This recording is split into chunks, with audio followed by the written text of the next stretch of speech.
মধ্যপ্রাচ্য সংঘাত রূপ নিচ্ছে জ্বালানি যুদ্ধে। গ্যাস ক্ষেত্রে হামলার প্রতিশোধে পাল্টা আক্রমণ ইরানের, প্রয়োজনে জবাব দেওয়ার হুঁশিয়ারি সৌদি আরবের। As we have stated quite clearly, we have reserved the right to take military actions if deemed necessary. বিশ্ববাজারে ঊর্ধ্বমুখী তেলের দাম, কাতারের এলএনজি স্থাপনায় আর হামলা নয় হুমকি ট্রাম্পের। ইসরায়েলের লাগাম টানার আশ্বাস, লারিজানি হত্যার প্রতিশোধের প্রতিশ্রুতি মোস্তফার।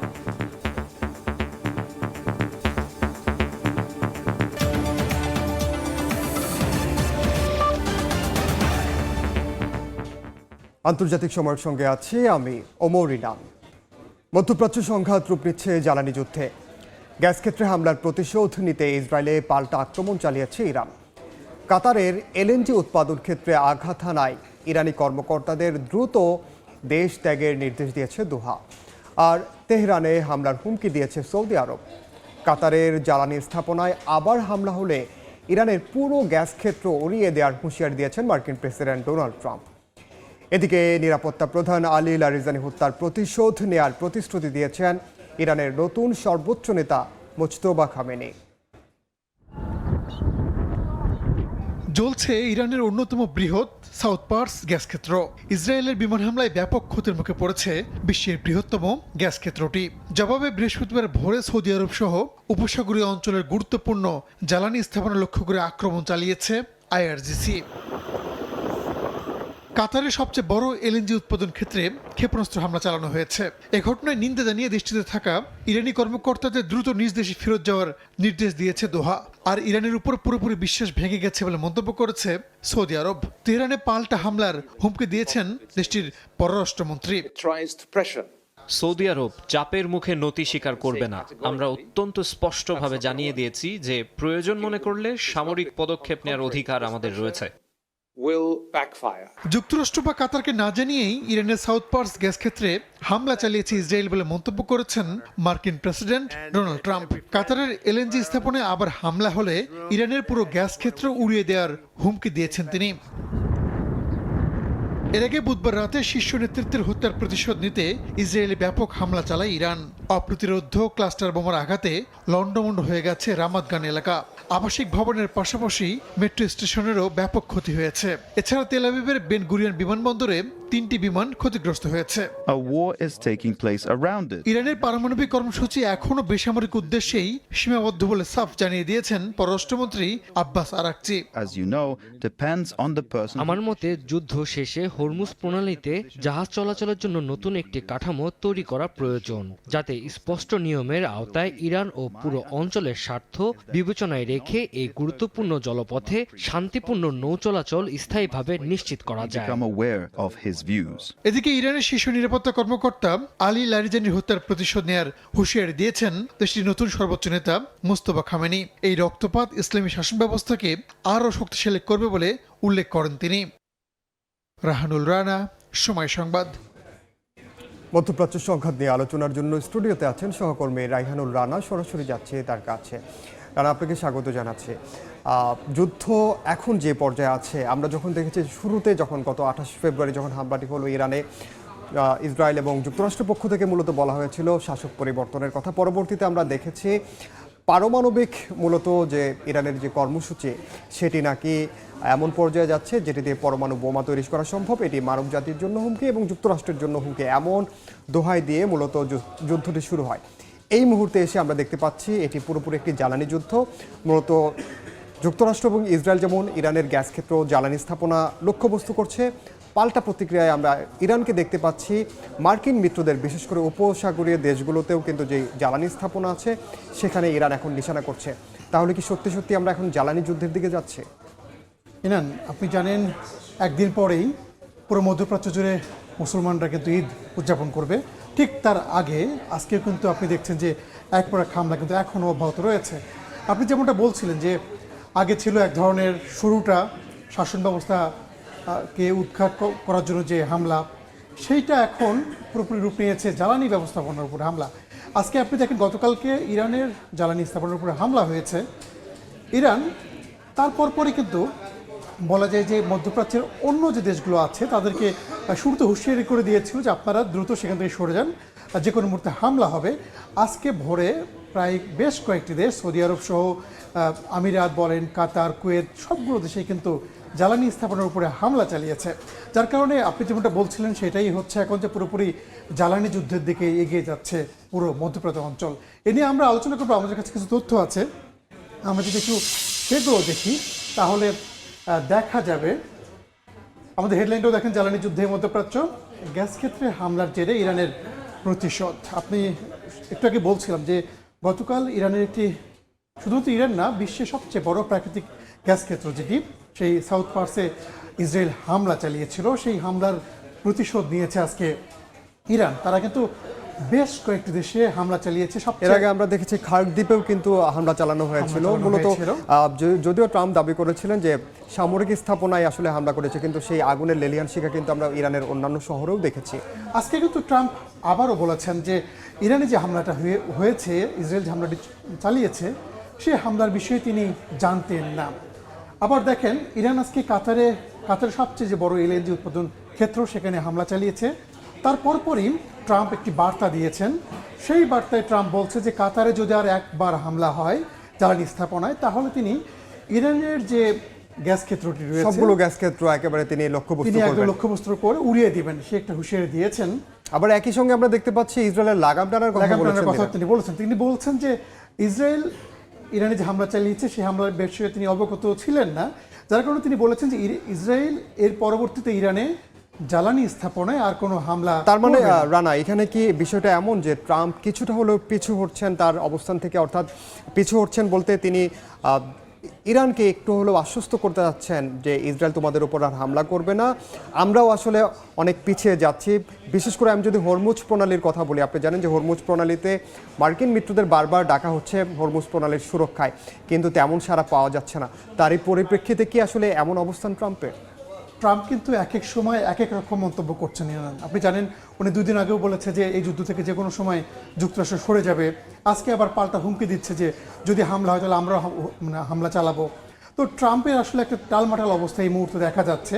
এবং একই সঙ্গে হরমুজ প্রণালীর কথা যদি আমরা বলি, বললেন যে আজকের এই জ্বালানি স্থাপনে যখন হামলা হচ্ছে, তখনই কিন্তু বিশ্ববাজারে জ্বালানির দাম ইরান অনেক বেড়ে গেছে। আপনি জানেন যে যদি বলি যে পুরো ইউরোপ অঞ্চলে আজকে আমরা একেবারে শুরুর দিনেই দেখেছি যে 50% কিন্তু জ্বালানি তেলের দাম বেড়েছিল ইউরোপে, এবং পুরো বিশ্ববাজারে বেড়েছিল 13%। এরপর সেটি আসলে যে অপরিশোধিত তেলের দামের কথা যদি বলি, যেটি সাধারণত থাকে $69-70 প্রতি ব্যারেল, সেটি আমরা দেখেছি $115 ছাড়িয়েছিল তার কয়েকদিন পরে, আজকে আবার সেটি $115। এবং গ্যাসের দামও কিন্তু 25% বেড়েছে পুরো ইউরোপ জুড়ে।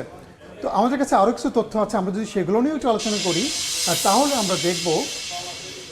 আমরা বলছিলাম যে বিষয়গুলোর বিষয়ে, যে কাতার থেকে ইরানি কর্মকর্তাদের চলে যাওয়ার নির্দেশ দেওয়া হয়েছে। এইটা কিন্তু ঘটেছে তখনই যখন আজকে সকালে কাতারে জ্বালানি স্থাপনায় যখন হামলা হলো, তারপরে পরে কিন্তু এই নির্দেশনা তারা দিয়েছে। এরপর দেখেন, সৌদি আরব সবচেয়ে বড় ফ্যাক্টর হিসেবে দাঁড়িয়েছে। ইরানের উপর শেষ আস্থাটুকু আর নেই বলে জানিয়েছে সৌদি আরব। তারা বিশ্বাস করেছিল যে ইরান হয়তো তাদের জ্বালানি স্থাপনায় হামলা চালাবে না, কিন্তু ইরান সৌদি আরবের যে জ্বালানি তেল শোধনাগার, সেখানে কিন্তু আজকেও হামলা চালিয়েছে। এবং আমরা কিন্তু যুদ্ধের দ্বিতীয় দিনেই দেখেছি যে সৌদি আরবের সবচেয়ে বড় যে রাষ্ট্রায়ত্ত প্রতিষ্ঠানটি আরামকোতে কিন্তু এর আগে হামলার চেষ্টা হয়েছিল। দেখেন, সৌদি আরব আজকে হুমকিও দিয়েছে যে যদি প্রয়োজন পড়ে তাহলে সৌদি আরব কিন্তু ইরানে হামলা চালাতে পারে। আজকে সৌদি আরবের পররাষ্ট্রমন্ত্রী তিনি কিন্তু বলেছেন যে আমরা চুপ থাকবো না, প্রয়োজনীয় ব্যবস্থা নিব। আরেকটি বিষয় দেখেন, লারিজানি হত্যার প্রতিশোধের শপথ নতুন সর্বোচ্চ নেতার। আপনি জানেন যে লারিজানি ইরানের খুব গুরুত্বপূর্ণ একজন ব্যক্তিত্ব ছিলেন। তার হত্যার প্রতিশোধ নেওয়ার ঘোষণা আজকে কিন্তু দিয়েছেন ইরানের সর্বোচ্চ নেতা। কিন্তু সামগ্রিকভাবে রানা, পারস্য উপসাগরীয় দেশগুলো এখন পর্যন্ত তারা সরাসরি ইরানে আঘাত হানেনি, তবে মার্কিন ঘাঁটি থেকে যুক্তরাষ্ট্রের সেনারা পাল্টা প্রতিরোধ করেছে। তারাও যদি আসলে যুদ্ধে সরাসরি জড়িয়ে যায়, সেক্ষেত্রে যুদ্ধ পরিস্থিতি আসলে কোন দিকে মোড় নিতে পারে? সেক্ষেত্রে যুদ্ধ পরিস্থিতি আসলেই খুব ভয়াবহ হবে বলা যায়। কিন্তু একটা বিষয় বলি, ইরান কিন্তু বলছে প্রতিবেশী দেশগুলোর উপরে তারা হামলা চালাচ্ছে না, তারা হামলা চালাচ্ছে সেখানে অবস্থিত মার্কিন ঘাঁটিগুলোর উপর। তারা বলেছে কিন্তু যদি আপনারা মার্কিন ঘাঁটি সরিয়ে দেন, আপনাদের উপরে আমরা কোনো হামলা চালাবো না। কিন্তু আমরা আশা করি আসলে যে এই যুদ্ধ সংঘাত দ্রুত শেষ হোক এবং সবাই শান্তির পথ খুঁজবে। রানা, আপনাকে অসংখ্য ধন্যবাদ। অসংখ্য ধন্যবাদ ইনান আপনাকেও। মধ্যপ্রাচ্য সংঘাত নিয়ে আলোচনায় স্টুডিওতে ছিলেন সহকর্মী রায়হানুল রানা। এবার নিজের দেয়া বক্তব্যের জালে ফেঁসে গেলেন যুক্তরাষ্ট্রের জাতীয় গোয়েন্দা প্রধান তুলসি গাবার্ড। প্রশ্নবিদ্ধ করলেন ইরানের বিরুদ্ধে আগ্রাসনের পেছনে মার্কিন প্রেসিডেন্ট ডোনাল্ড ট্রাম্পের দেয়া মূল অজুহাতকেই। সিনেটের সাক্ষ্য গ্রহণে বলেন, পারমাণবিক সমৃদ্ধকরণ সক্ষমতা পুনর্গঠনের প্রচেষ্টা করেনি তেহরান। অথচ এই পারমাণবিক হুমকির আড়ালেই তেহরানে এত বড় সামরিক অভিযান চালাচ্ছে ওয়াশিংটন। একই সঙ্গে তুলসি জানিয়েছেন, দুর্বল হয়ে গেলেও এখনও যুদ্ধের ময়দানে টিকে থাকার মতো যোগ্যতা আছে ইরানের। ইরানের পারমাণবিক সক্ষমতা বিশ্ব নিরাপত্তার জন্য সবচেয়ে বড় হুমকি, এমন দাবি নিয়েই তেহরানের বিরুদ্ধে সামরিক অভিযান শুরু করে যুক্তরাষ্ট্র। ট্রাম্প প্রশাসন ইরানের বিরুদ্ধে যুদ্ধের ন্যায্যতা ব্যাখ্যা করতে পারমাণবিক আকাঙ্ক্ষাকে বরাবরই মূল কারণ হিসেবে উল্লেখ করেছে। তবে যুক্তরাষ্ট্রের জাতীয় গোয়েন্দা প্রধান তুলসি গ্যাবার্ডের দেয়া এক বক্তব্য সেই ন্যায্যতা নিয়ে প্রশ্ন তুলেছে। মার্কিন সিনেটে ইন্টেলিজেন্স কমিটির এক সভায় ইরান যুদ্ধের মূল্যায়নের সাক্ষ্য দেওয়ার সময় তুলসি গ্যাবার্ড জানান, জুন 2025-এর অপারেশন মিডনাইট হ্যামার অভিযানের পর ইরানের পারমাণবিক সমৃদ্ধি কার্যক্রম ধ্বংস হয়েছে এবং পুনর্গঠনের কোনো পদক্ষেপ নেয়নি। এই তথ্য ট্রাম্প সরকারের বারবার বলা ইরান তৎক্ষণাৎ পারমাণবিক হুমকি ছিল বলে যুক্তির সঙ্গে সাংঘর্ষিক। গ্যাবার্ড তার সাক্ষ্য গ্রহণে এই অংশটি সরাসরি পড়েননি, যা নিয়ে সিনেট সদস্যরা প্রশ্ন তোলেন। সিনেটর মার্ক ওয়ার্নার মন্তব্য করেন, এটি মার্কিন প্রেসিডেন্টের অবস্থানের বিরোধী অংশ, যা উপেক্ষা করা হয়েছে। সম্প্রতি গ্যাবার্ডের সহকর্মী জো কেন্ট পদত্যাগ করার সময় এক চিঠিতে জানিয়েছেন, ইরান যুক্তরাষ্ট্রের জন্য কোনো হুমকি ছিল না। এই পদত্যাগও ট্রাম্প সরকারের পারমাণবিক হুমকির ভিত্তিতে যুদ্ধের যুক্তিকে চ্যালেঞ্জ করেছে। গ্যাবার্ড ট্রাম্পের পক্ষে অবস্থান নিয়ে বলেন, প্রেসিডেন্টই জাতীয় হুমকির বিষয়টি নির্ধারণ করেন এবং প্রয়োজনীয় পদক্ষেপ নেন। কোনো হুমকি তাৎক্ষণিক কিনা তা নির্ধারণ করা গোয়েন্দা সংস্থার দায়িত্ব নয়। প্রেসিডেন্ট যে বিপুল পরিমাণ তথ্য পান তার ভিত্তিতেই এ ধরনের সিদ্ধান্ত নেওয়া হয়ে থাকে। এ সময় গ্যাবার্ড আরও জানান, যুক্তরাষ্ট্রের সামরিক অভিযানের পরও ইরান ও তাদের মিত্ররা এখনও যুক্তরাষ্ট্র ও মিত্রদের স্বার্থে আঘাত হানার সক্ষমতা রাখে এবং তা চালিয়েও যাচ্ছে। যদি এই শাসন ব্যবস্থা টিকে থাকে তাহলে তারা কয়েক বছর ধরে আবার তাদের ক্ষেপণাস্ত্র ও ড্রোন বাহিনী পুনর্গঠনের চেষ্টা করবে। মালিহা সুহরওয়ার্দী, সময় সংবাদ। যুক্তরাষ্ট্র ও ইসরায়েলের যৌথ হামলায় ইরানের শীর্ষ রাজনৈতিক ও সামরিক নেতৃত্বে বড় ক্ষতি হয়েছে। ক্ষমতার নেতা থেকে শুরু করে বেশ কয়েকজন গুরুত্বপূর্ণ ব্যক্তিকে হারিয়েছে তেহরান। চলমান এই সংঘাত শুধু আঞ্চলিক নিরাপত্তাকেই নাড়িয়ে দেয়নি, বরং বৈশ্বিক জ্বালানি বাজার ও নৌ পরিবহনেও ব্যাপক প্রভাব ফেলেছে।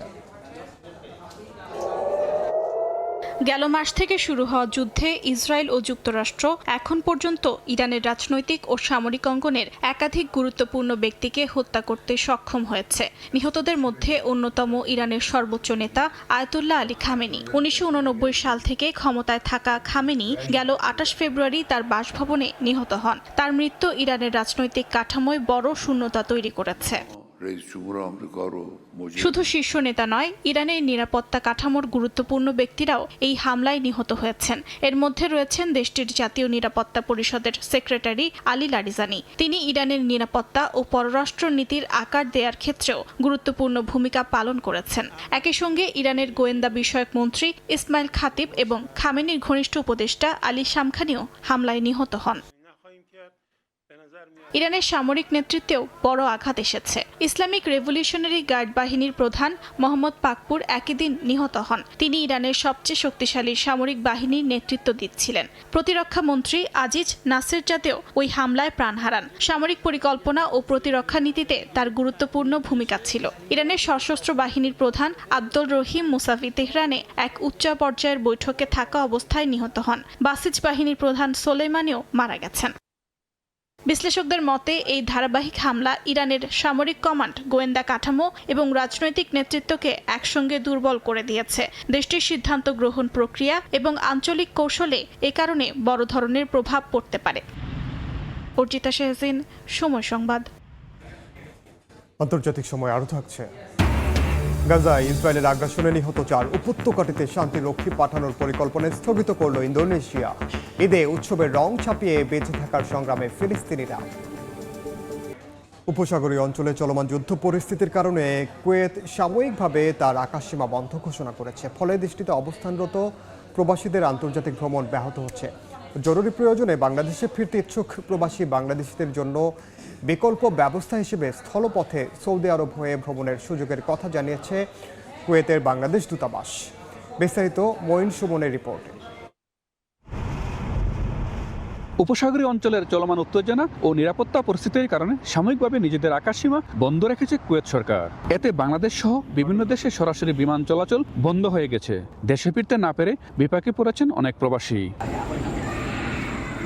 জরুরি প্রয়োজনে দেশে ফিরতে ইচ্ছুক বাংলাদেশিদের জন্য বিকল্প হিসেবে স্থলপথে সৌদি আরব হয়ে বাংলাদেশে যাওয়ার পরামর্শ দিয়েছে কুয়েতের বাংলাদেশ দূতাবাস। তবে এক্ষেত্রে সৌদি আরবের প্রবেশের জন্য ভিজিট অথবা ট্রানজিট ভিসা বাধ্যতামূলক।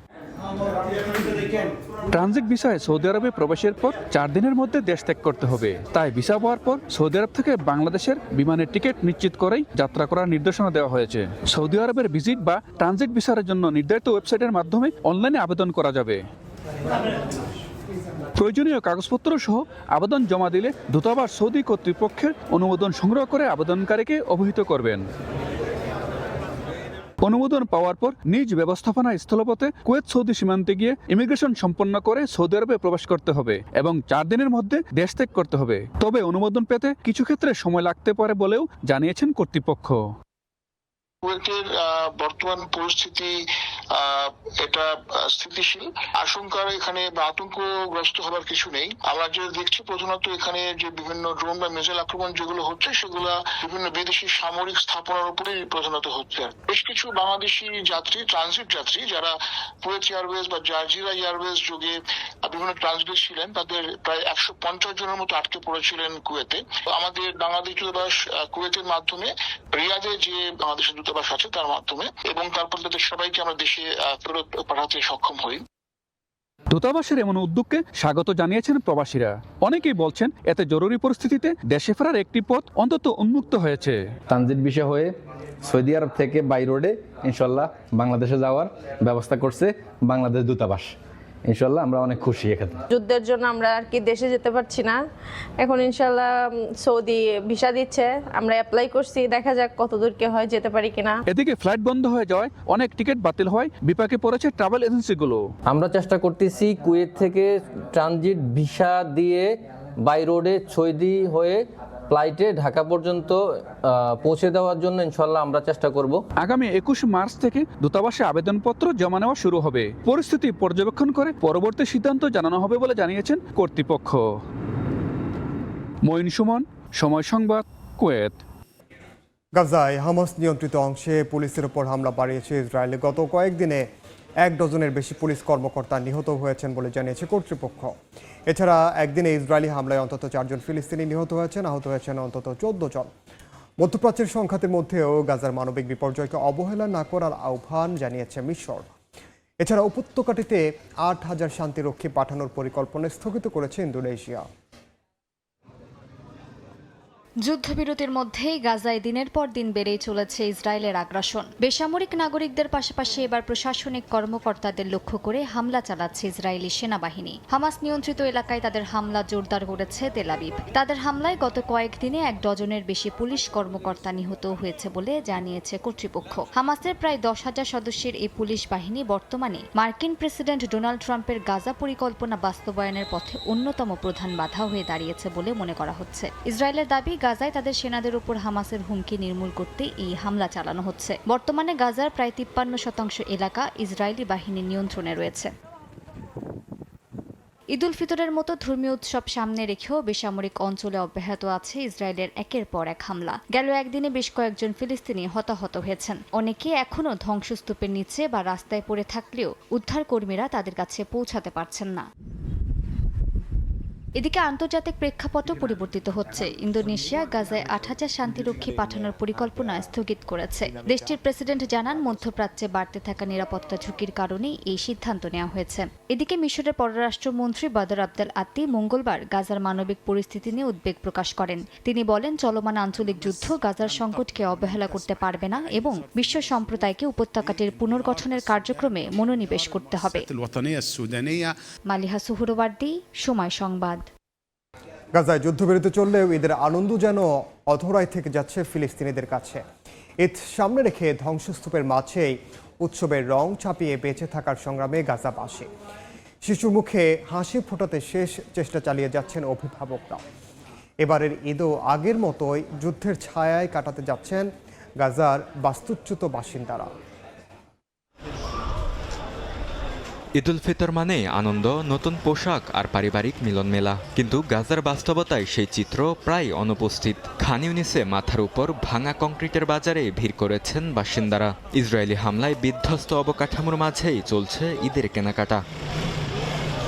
সন্তানের মুখে হাসি ফোটাতে বাজারে এসেছেন অর্থকষ্টে থাকা গাজাবাসী। স্থানীয় বাসিন্দারা বলছেন জীবন এখন কঠিন, তবুও শিশুদের জন্য কিছু চকলেট বা ছোট উপহার কেনার চেষ্টা করছেন তারা। আমরা এসেছি বাচ্চাদের জন্য কি কেনা যায় তা দেখতে, তাদের জন্য কিছু নেয়ার চেষ্টা করছি। আনন্দ এখন শুধু ছোটদের জন্যই। আল্লাহ যা দেন তা দিয়েই আমরা শিশুদের জন্য কিছু কিনি। আমরা আশা করি আল্লাহ আমাদের কষ্ট লাঘব করবেন আর আমরা আবার রাফাতে ফিরতে পারবো। মানুষের কাছে কোনো টাকা নেই, অথচ টাকার খুব প্রয়োজন। আপনারা যেমন জানেন, পরিস্থিতি খুবই খারাপ, জীবন এখন ভীষণ কঠিন ও বেদনাদায়ক। তবুও মানুষ শুধু তাদের সন্তানদের মুখে হাসি ফোটাতেই এখানে আসে। তবে সামান্য সুযোগটুকু সবার ভাগ্যে নেই। খান ইউনিসের একটি কবরস্থানে আশ্রয় নেওয়া বাস্তুচ্যুত পরিবারগুলো জানাচ্ছেন নতুন কাপড় বা মিষ্টি কেনার সামর্থ্য নেই তাদের। মৃতদের পাশে বসবাস করে ঈদের আনন্দ অনুভব করতে পারছেন না তারা। শিশুদের মুখেও নেই উৎসবের উচ্ছ্বাস, বরং অনিশ্চয়তার ছাপ স্পষ্ট। পরিস্থিতি খুবই কঠিন। এর মধ্যে আমরা রমজান বা ঈদের কোনো পরিবেশই অনুভব করতে পারছি না। বিশেষ করে আমরা যেহেতু কবরস্থানে মৃতদের পাশেই বসবাস করছি, তাই কোনো আনন্দই নেই। শিশুদের জন্য নতুন কাপড় বা মিষ্টি কেনার সামর্থ্য নেই। ঈদ বা রমজানের কোনো আনন্দ আমাদের জীবনে নেই, কিছুই নেই।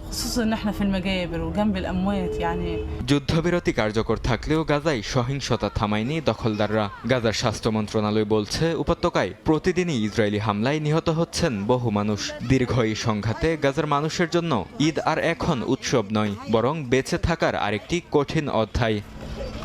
বরকতুল্লাহ, সময় সংবাদ। ঈদুল ফিতর উপলক্ষে 5 দিনের যুদ্ধবিরতিতে সম্মত হয়েছে আফগানিস্তান, পাকিস্তান। বৃহস্পতিবার মধ্যরাত থেকে মঙ্গলবার পর্যন্ত যুদ্ধবিরতি কার্যকর থাকবে। সৌদি আরব, কাতার ও তুরস্কের অনুরোধে সিদ্ধান্ত নেওয়া হয়েছে। তবে এই সময়ে সীমান্তে কোনো হামলা হলে পূর্ণ মাত্রার অভিযানের হুঁশিয়ারি দিয়েছে ইসলামাবাদ। তবে সামরিক কার্যক্রম বন্ধ রাখার আশ্বাস দিয়েছে তালেবান প্রশাসন। তীব্র সামরিক সংঘাতে জড়িয়েছে পাকিস্তান ও আফগানিস্তান। তবে ধর্মীয় উৎসব ঈদুল ফিতরকে সামনে রেখে যুদ্ধবন্ধের সিদ্ধান্ত নিয়েছে দুই দেশ। পাকিস্তানের তথ্যমন্ত্রী আতাউল্লাহ তারার জানান, স্থানীয় সময় বৃহস্পতিবার মধ্যরাত থেকে মঙ্গলবার পর্যন্ত এই সিদ্ধান্ত কার্যকর থাকবে। সৌদি আরব, কাতার ও তুরস্কের অনুরোধে এবং ইসলামী মূল্যবোধের প্রতি সম্মান রেখেই এই সিদ্ধান্ত এসেছে বলে জানান তিনি। যুদ্ধবিরতির মধ্যেও সতর্ক অবস্থানে শাহবাজ প্রশাসন। পাকিস্তানের তথ্যমন্ত্রী স্পষ্ট ভাষায় জানিয়ে দিয়েছেন, যদি কোনো সীমান্ত হামলা, ড্রোন আক্রমণ বা সন্ত্রাসী তৎপরতা ঘটে, সঙ্গে সঙ্গেই আরও তীব্র অভিযান শুরু হবে। যদিও এই সময়ে পাকিস্তানের বিরুদ্ধে সামরিক কার্যক্রম স্থগিত রাখার আশ্বাস দিয়েছে আফগানিস্তানের তালেবান প্রশাসন। কাবুলে একটি মাদক পুনর্বাসন কেন্দ্রে বিমান হামলায় শতাধিক মানুষ নিহতের অভিযোগ তোলে আফগানিস্তান। জাতিসংঘ অন্তত 143 জনের মৃত্যুর তথ্য দিয়েছে। যদিও পাকিস্তানের দাবি প্রত্যাখ্যান করে বলেছে তারা কেবল সন্ত্রাসী অবকাঠামোতেই হামলা চালিয়েছে। এদিকে পাকিস্তান আফগানিস্তান দ্বন্দ্বের মধ্যে শুরু হয়েছে ইসলামাবাদ নয়াদিল্লির তীব্র বাগযুদ্ধ। আফগানিস্তানের কাবুল ও নানগারহারে চালানো বিমান হামলা ঘিরে ভারতের সমালোচনাকে ভিত্তিহীন ও বিভ্রান্তিকর বলে মন্তব্য করেছে পাকিস্তান। পররাষ্ট্র দফতরের মুখপাত্র তাহির আন্দ্রাবি বলেন, সন্ত্রাসী অবকাঠামো লক্ষ্য করে চালানো অভিযানের বিষয়ে ভারতের মন্তব্য অযৌক্তিক ও উদ্দেশ্য প্রণোদিত। তার দাবি, পাকিস্তানের বিরুদ্ধে আফগান মাটিতে সন্ত্রাসবাদে ভারতের সম্পৃক্ততার প্রেক্ষাপটে এমন বক্তব্য দ্বিচারিতার উদাহরণ। মালিহা সুহরওয়ার্দী, সময় সংবাদ। দেখছেন আন্তর্জাতিক সময়। ইউক্রেনের আরও একটি বসতি নিজেদের দখলে নেয়ার দাবি করেছে রাশিয়া। স্থানীয় সময় বুধবার দেশটির প্রতিরক্ষা মন্ত্রণালয় জানায়, গেল 24 ঘন্টায় ইউক্রেনের দোনেস্ক অঞ্চলের আরও একটি গ্রাম দখলে নিয়েছে তারা। ইউক্রেনের জ্বালানি ও পরিবহন অবকাঠামো সহ 145টি অঞ্চলে সেনাদের লক্ষ্য করে হামলা চালিয়েছে মস্কো। এছাড়া ইউক্রেনের অন্তত 3টি লক্ষ্যভেদী ও 316টি চালকবিহীন বিমান ধ্বংসের দাবি করেছে তারা। একই দিন ইউক্রেনের সশস্ত্র বাহিনীর জেনারেল স্টাফ রাশিয়ার হামলা প্রতিহতের দাবি করেছেন। একাধিক অঞ্চলের রুশ সেনা ও সরঞ্জাম ধ্বংসের দাবি করেছে কিয়েভ। এ ছিল আন্তর্জাতিক সময়ে।